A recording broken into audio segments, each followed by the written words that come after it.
Atenção, acabo de receber uma notícia importante, pessoal, uma informação importante que vai deixar você de queixo caído, é uma informação bombástica. Olha só, carta na manga, é isso mesmo, carta na manga. O senador já se posicionou em relação à substituição do Bolsonaro em 2026. Vou pegar o seu lugar.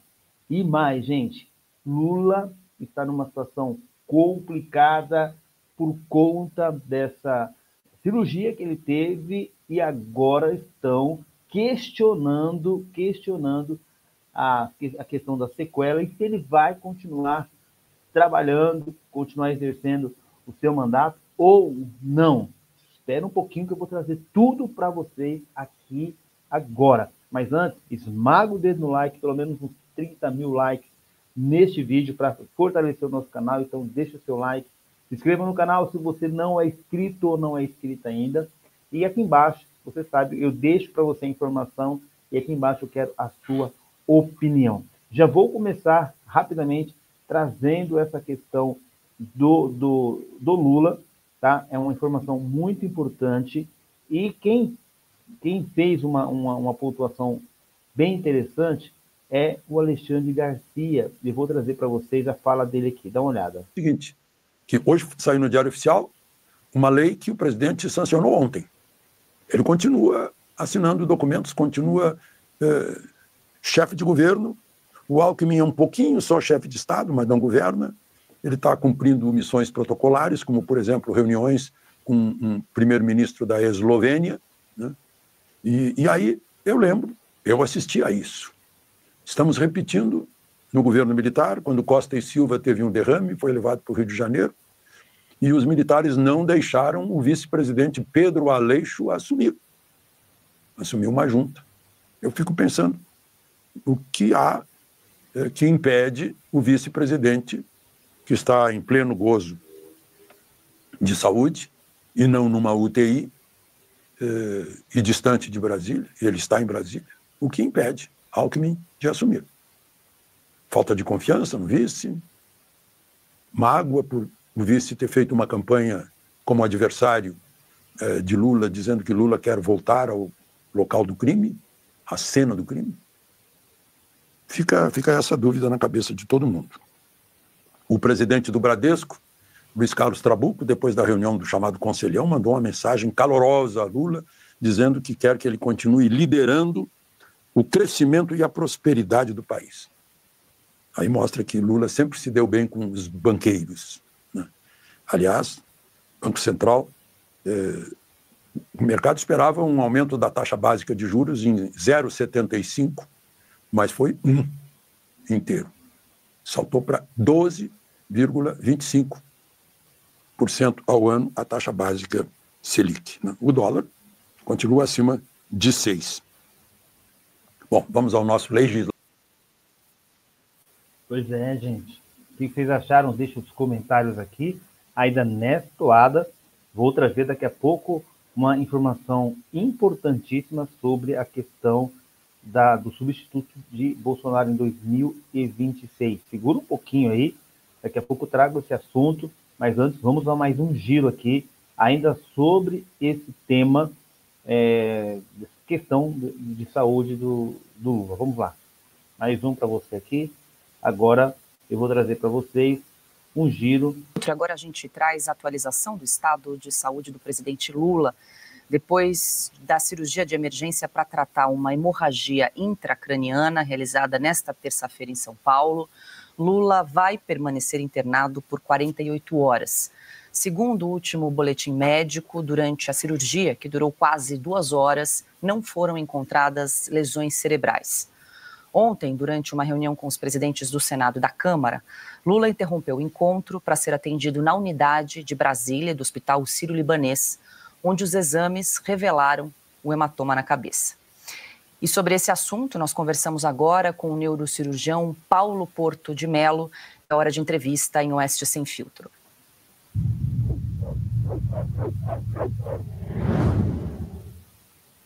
Vai deixando a sua opinião aqui nos comentários e vamos agora com essa entrevista importante no Oeste Sem Filtro, deixar os créditos aqui registrados. Doutor Paulo, muito boa noite, seja bem-vindo em Oeste Sem Filtro, obrigada pela entrevista. Olá, Paula, tudo bem? Boa noite, sempre um prazer estar aqui com vocês. Doutor Paulo, o presidente Lula ele sofreu uma queda, um acidente doméstico no dia 19 de outubro. Hoje, 10 de dezembro, precisou passar por uma cirurgia de emergência nessa madrugada. É comum esse tipo de ocorrência quase 2 meses aí depois de uma batida na cabeça, pelo fato talvez da idade, do comprometimento que ele teve em relação a essa queda? E também gostaria que o senhor explicasse rapidamente como funciona esse procedimento pelo qual passou o presidente Lula nessa madrugada. Bom, vamos lá, Paula, tentando traduzir aí em miúdos, é muito frequente, tá? Isso não é novidade para ninguém. Inclusive, à época dos fatos, eu já aventava essa possibilidade, e principalmente porque ele faz parte do grupo de risco, né? Então, primeiro, para o pessoal entender, a hemorragia não foi cerebral, ela foi dentro do crânio. Entre o crânio e a dura mater, que é uma das meninges, existe um espaço virtual em todo mundo. À medida que a gente vai envelhecendo, esse espaço ele vai se ampliando. Ele passa de virtual a um espaço com alguns milímetros. E nesse espaço passam algumas veias que drenam uma parte do cérebro direto para os seios venosos que estão na dura mater. Essas veias ficam esticadas conforme a gente vai envelhecendo, porque esse espaço vai aumentando. E aí, quando você tem um acidente doméstico bobo, como foi o que ele teve, isso acaba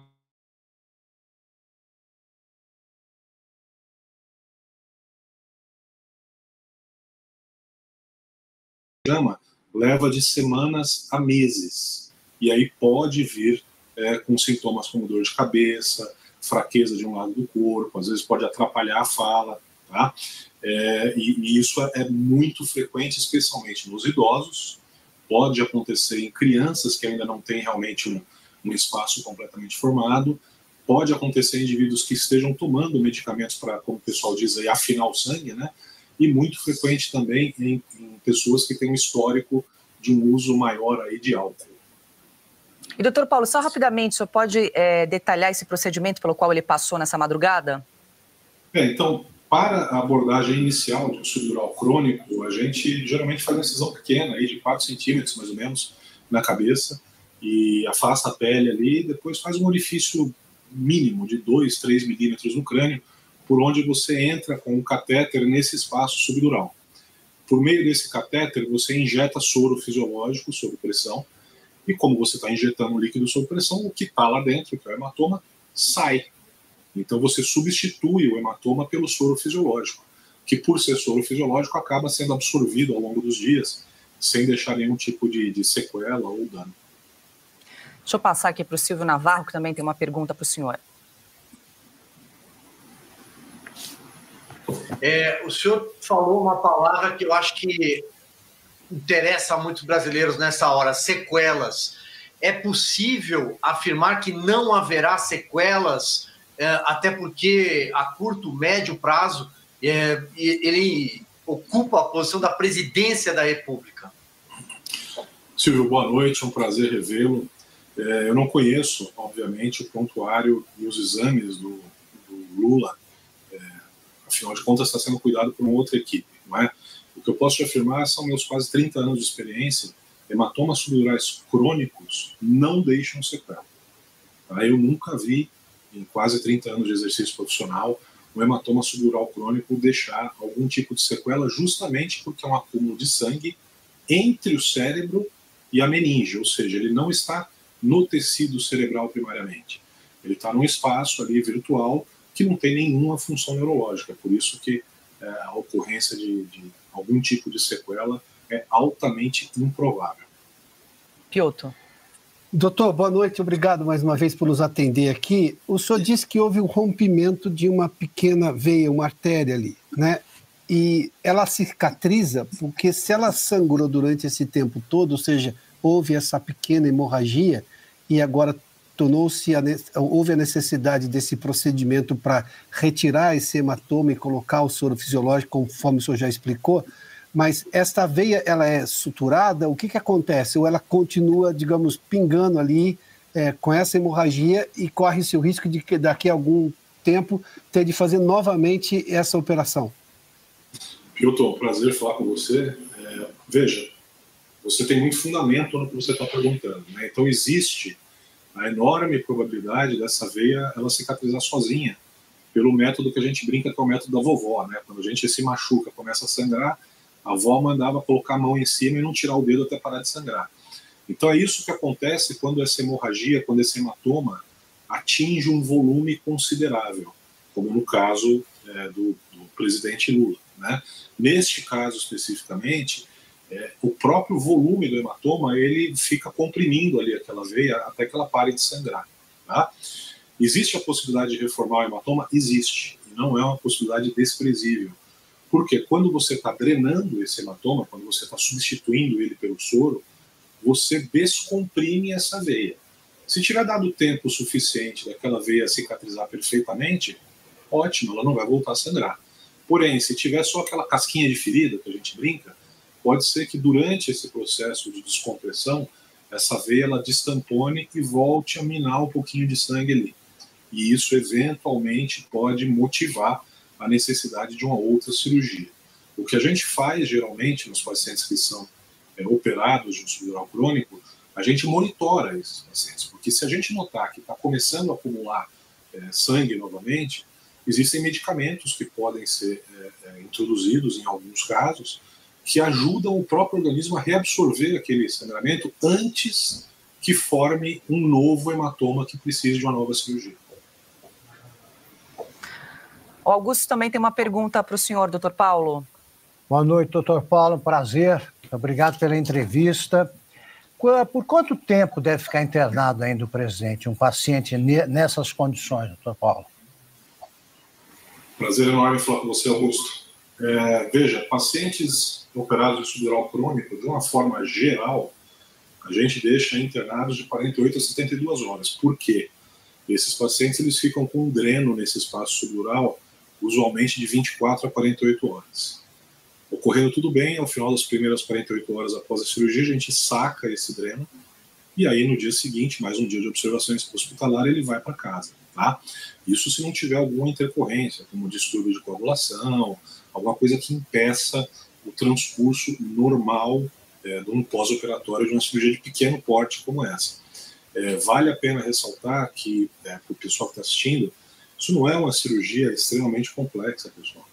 Isso é uma cirurgia que na minha época de residente aí, no SUS, a gente não tinha luxo de UTI. A gente fazia, o paciente voltava para a enfermaria mesmo e ficava ali com o seu dreninho. E depois de 2 dias tirava o dreno e no terceiro dia ia para casa. E isso é o que se faz não só aqui no Brasil, mas no mundo inteiro. Esse é o período médio de observação do pós-operatório. Doutor Paulo Porto de Mello, obrigada pela entrevista, pelos esclarecimentos em relação ao estado de saúde do presidente Lula. Tem algo mais que o senhor queira acrescentar em relação a esse quadro geral do presidente, doutor Paulo? Ô Paula, muita gente perguntou se, puxa vida, mas é uma doença tão simples como tem se falado aí, por que ele veio até São Paulo? Por que ele não foi operado em Brasília, né? Acredito que aí é o conceito de urgência relativa, né? Não era uma emergência, ele estava consciente, então ele podia optar. É isso aí, gente. Vamos agora trazer mais uma informação importante também da Oeste sobre essa questão, se o Bolsonaro vai ter um substituto em 2026. Acompanhe comigo aqui, essa informação também bem interessante. Na verdade, de Itatiaia, né? Vamos ouvir aqui. Um assunto que dominou a política nesta semana foi a possibilidade do deputado federal Eduardo Bolsonaro assumir o lugar do pai, Jair Bolsonaro, nas eleições de 2026. A Itatiaia conversou com lideranças da direita sobre o assunto, que garantiram que Jair Bolsonaro ainda é o plano A da direita nacional. Mardélio Couto, boa noite. Muito boa noite também para você, Aline Neves. Boa noite para o ouvinte que nos acompanha aqui no Jornal. Aline Neves, um dos assuntos mais comentados dessa semana no meio político foi uma declaração do deputado federal Eduardo Bolsonaro de que poderia ser o plano B para a direita na disputa presidencial de 2026. Apesar dessa declaração, o próprio parlamentar afirmou que o plano A continua sendo o pai, o ex-presidente Jair Bolsonaro, do Partido Liberal, que permanece inelegível. Essas declarações do Eduardo Bolsonaro foram dadas durante a CEPAC, a Conferência Conservadora de Ação Política, que aconteceu ao longo dessa semana na Argentina.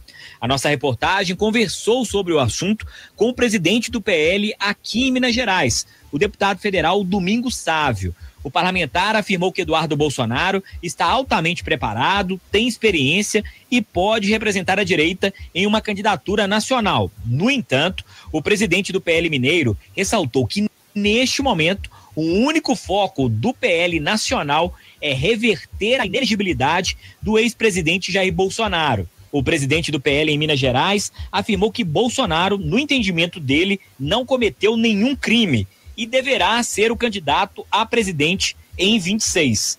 Lembrando que, por 5-2, o plenário do Tribunal Superior Eleitoral declarou a inelegibilidade do ex-presidente Jair Bolsonaro por 8 anos, contados a partir de 2022. Então, na prática, ele está inelegível até 2030. O TSE reconheceu a prática de abuso de poder político e uso indevido dos meios de comunicação durante uma reunião realizada no Palácio do Alvorada com embaixadores estrangeiros. Fora do ambiente do PL, outros nomes têm sido ventilados para disputar a presidência da República em 2026 no campo da direita. Entre eles estão o governador de Minas Gerais, Romeu Zema, do Partido Novo, o governador de São Paulo, Tarcísio de Freitas, do Republicanos, o governador de Goiás, Ronaldo Caiado, do União, o governador do Paraná, Ratinho Júnior, do PSD, o governador do Rio Grande do Sul, Eduardo Leite, do PSDB, e o empresário Pablo Marçal, do PRTB, que, apesar das polêmicas, foi bem votado na disputa pela prefeitura da capital paulista. É o xadrez político já começando a se movimentar, mas